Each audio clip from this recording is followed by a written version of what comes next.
Assalamu alaikum everyone, hope you are doing well. So in this video I'm going to tell you about what are functions in C++. So इस video में हम functions के बारे में बातें करेंगे कि फंक्शन क्या होते हैं। तो इसका कंसेप्ट देने के लिए मैं आपको एक मिसाल देता हूँ कि जैसे आप ये देख रहे हैं ना, ये हमारा एक मेन फंक्शन है। ठीक है, फंक्शन की जो निशानी है वो क्या है, उसके आगे डबल पैरेंथेसिस आती हैं। ठीक है, तो ये हमारा एक फंक्शन है, पर ये हमारा एक मेन फंक्शन है। मैं चाहता हूँ कि मेन फंक्शन के साथ साथ हमारा एक अलग से फंक्शन हो जिसके अंदर कोई अलग सा काम हो रहा हो। फंक्शन की मिसाल देने के लिए मैं आपको कहता हूँ कि जैसे आप देखते हैं कि हमारा कंप्यूटर है, कंप्यूटर के अंदर हमारा कैलकुलेटर भी होता है, वो हमारा एक फ़ंक्शन है। ठीक है, आप उसको एज़ अ फ़ंक्शन देख लें तो उसके अंदर क्या होता है, कैलकुलेशन वगैरह सारी होती है, वो अलग से काम कर रहा है। जैसे हमारे मोबाइल के अंदर कुछ गेम्स होती है, उनका क्या होता है, वो हमारी उसका जो गेम्स वगैरह होती है वो उसको चला रहा होता है, उसका अलग अलग काम है। हमारा कैमरा है वो फ़ोटो खींचने के लिए यूज़ होता है, उसका अलग काम है। तो यहाँ पर भी हम कुछ फंक्शंस बना सकते हैं जो कुछ अलग काम कर रहे हैं, हमें अलग सा काम करके वापस हमारे उसके किस में आते हैं, हमारे मेन फंक्शन के अंदर आ जाती है। तो फंक्शन को लिखने का मैं आपको सिंटैक्स बताता हूँ। फंक्शन को लिखने के लिए हमें क्या करना पड़ता है, मैं आपको सिंटैक्स बताता हूँ। फंक्शन बनाने का हमें क्या करना पड़ता है, डाटा टाइप देनी पड़ती है। फिर क्या करना पड़ता है, हमें डाटा टाइप के बाद हमें उस फंक्शन का नाम लिखना पड़ता है, name of the function, then you have to give the parenthesis and after it you have to give curly braces for the body of the function. तो ये सिंपल हमारा एक फंक्शन का सिंटैक्स है। तो अब मैं आपको एक फंक्शन बना के दिखाता हूँ। तो फंक्शन बनाने का तरीका, सबसे पहले हमें डाटा टाइप देनी पड़ेगी, तो मैं यहाँ पर डाटा टाइप वर्ड रख लेता हूँ। वर्ड के बाद मैं क्या करता हूँ, मैं वर्ड के बाद उस फंक्शन का नाम लिखता हूँ। मैं फंक्शन का नाम लिखता हूँ शाजी, और क्या करता हूँ यहाँ पर पैरेंथेसिस देता हूँ। पैरेंथेसिस के बाद मैं क्या करता हूँ, उसकी कर्ली ब्रेसेस देता हूँ जो कि रिप्रेजेंट करती है उसकी बॉडी को, कि जिसमें उसका रेस्ट ऑफ द कोड लिखा जाएगा। सो यहाँ पर मैंने एक फ़ंक्शन बना दिया।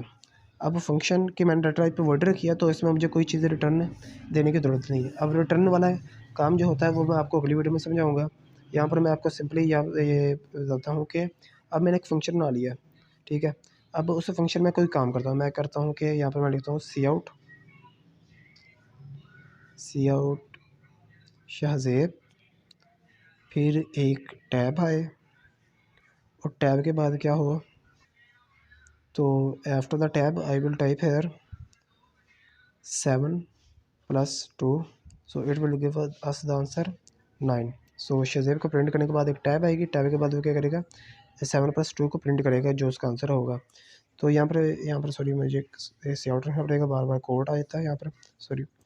तो मैंने एक फ़ंक्शन बनाया, फ़ंक्शन का नाम लिखा है शाज़ी, और उसकी वर्ड जो है वो उसकी होगी डाटा टाइप। और यहाँ पर मैंने लिख दिया, कोड के अंदर मैंने लिखा है कि जब भी वो फंक्शन को कॉल हो, जब भी मैं फंक्शन को कॉल करूँ तो क्या हो, उसके अंदर का जो कोड वो चल जाएगा।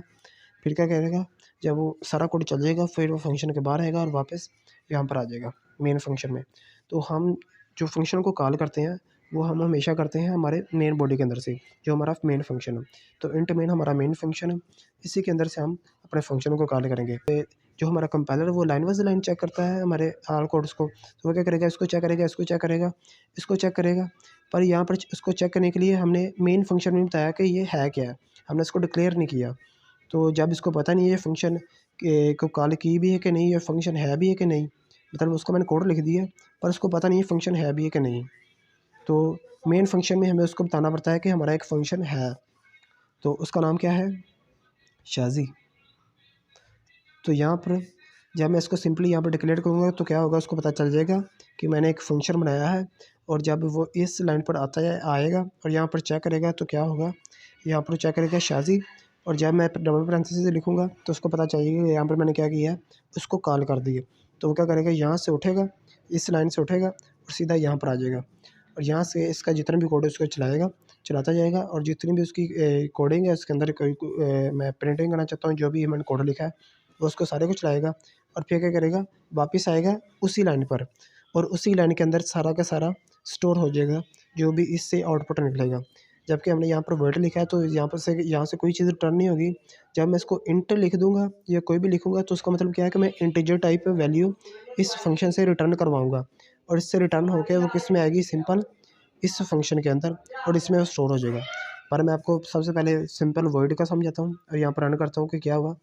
यहाँ पर जब वो लाइन नंबर 13 पर आएगा वो कॉल करेगा इस फंक्शन को, इसके अंदर जितना भी टेस्ट ऑफ द कोड है वो उसको कंपाइल करेगा और वापस आएगा यहाँ पर और फिर बाकी का कोड चल जाएगा। तो हम रन करके देखते हैं।